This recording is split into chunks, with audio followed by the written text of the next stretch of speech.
The hangar bay of the Argent Dawn was quiet, save for the hum of power cells and the faint hiss of pressurized repair fluid.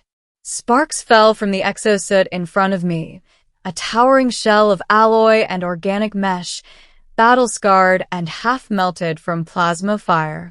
I ran my welding torch along one of the deep fractures, the smell of burnt metal thick in the air. Inside the armor stood Captain Vera Kale, an alien warrior from the Orions. Tall, lean, and radiating a kind of calm strength that made even battle-hardened humans uneasy. Her people had been our enemies once. Now, through the fragile threads of an alliance, we fought side by side against the Dravik collective, machines that consumed entire solar systems. Vera's voice echoed through her helmet speakers. "You're quiet, Technician Holt." I adjusted a micro-seal and replied, "Focused, Captain. Your armor's got half a dozen heat breaches. I'm trying to make sure it doesn't melt the next time you get shot." Her lips curved slightly, or maybe I imagined it through her translucent visor. I did not think humans cared so much about precision. "Only when it keeps our team alive," I muttered. A pause. Then softer. Spoken like a soldier. "I'm not a soldier," I said. "Just a repair tech who got drafted into this mess." But that wasn't entirely true. Everyone on the Argent Dawn was a soldier now, humanity's final fleet, orbiting the ruined moon of Kesra 4. The Draviks were days away from breaking through our line. And if they did, every Alliance world would fall next. Vera's suit clicked as it powered down partially, allowing me to access deeper layers.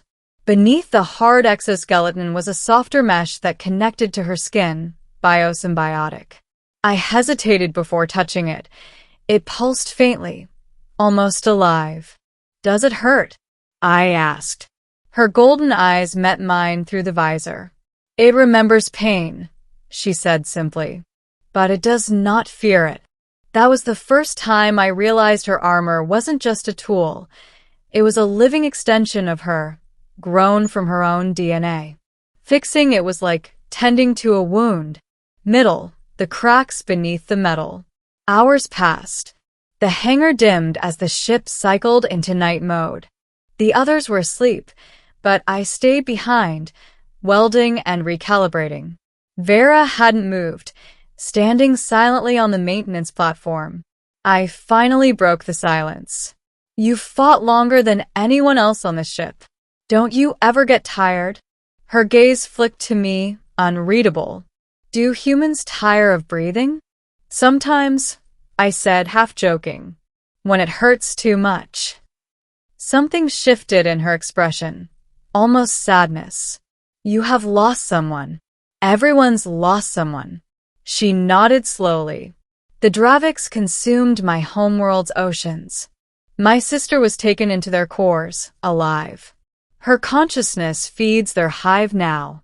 So yes, Technician Holt, I too have lost someone." The air between us felt heavier.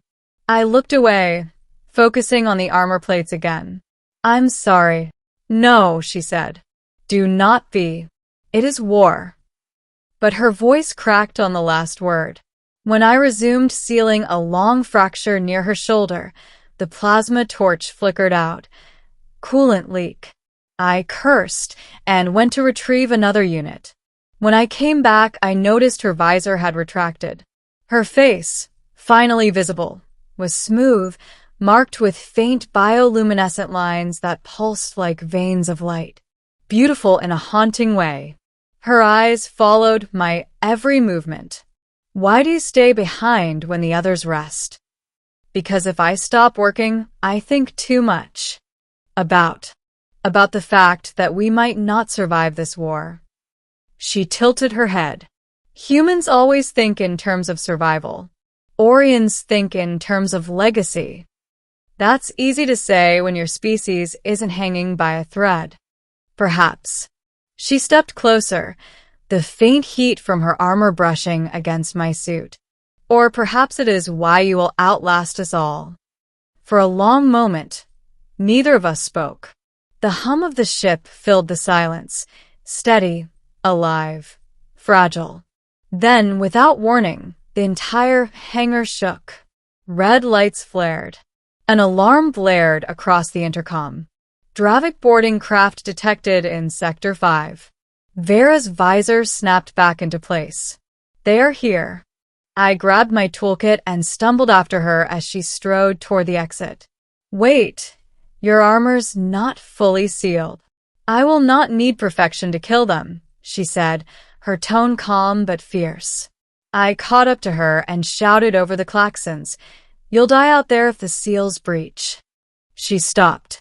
For the first time, she turned toward me, not as a commander, but as something else. Something vulnerable. "Then fix it," she said quietly.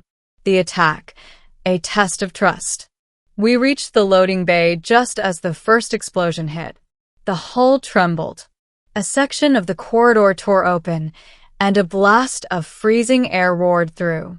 Through the haze of smoke and sparks, I saw dark, insect-like silhouettes crawling from the breach. Dravik drones, their armor black and glistening, eyes like burning sapphires. Vera leapt forward, her damaged armor flaring with light. Plasma blades ignited along her wrists, cutting through the first wave in a blur of motion. I ducked behind a crate, trying not to get caught in the crossfire. The drones swarmed, their metallic limbs screeching as they tore into the floor and walls. One lunged for me. I barely dodged, slamming my torch into its sensory node. It shrieked and convulsed. I'd never killed one before. Vera's voice crackled through my comm. "Holt, the armor seals are failing." "I told you," I shouted. "You need to stop moving." "Then I die," she interrupted. "You have the repair nodes. Use them." "Right here? You're in the middle of." "Now, human." I sprinted to her side, ducking under a sweeping claw. Her armor was fracturing, glowing with unstable energy. I tore open my toolkit and jammed the portable sealant unit against the crack near her chest plate. The repair gel hissed, fusing with her organic mesh. As I worked, she knelt slightly, keeping the drones at bay. "Faster." "I'm trying." A drone lunged behind her.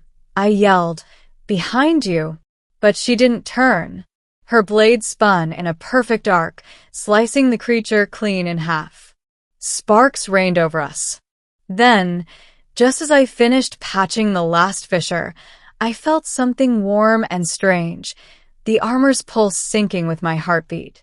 Her biofield was linking with my repair interface, connecting to me directly. I froze. "What's happening?" Vera's voice softened, almost a whisper. "The armor recognizes you now." "What do you mean?" She turned her head slightly. "It means it trusts you." Before I could respond, the floor ruptured. A massive Dravik brute emerged, towering over both of us. Vera shoved me back. "Stay behind me." The creature lunged. She parried, but her plasma blades sputtered, energy drained from the incomplete repairs. She fell to one knee, armor sparking. "Vera," I shouted. Her voice came through ragged. "The energy core damaged. Manual override required. You must trigger it from within."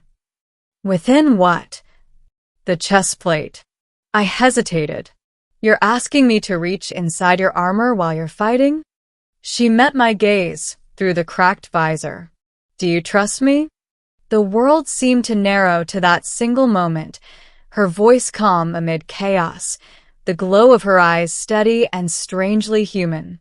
I swallowed hard. "Yes." "Then do it."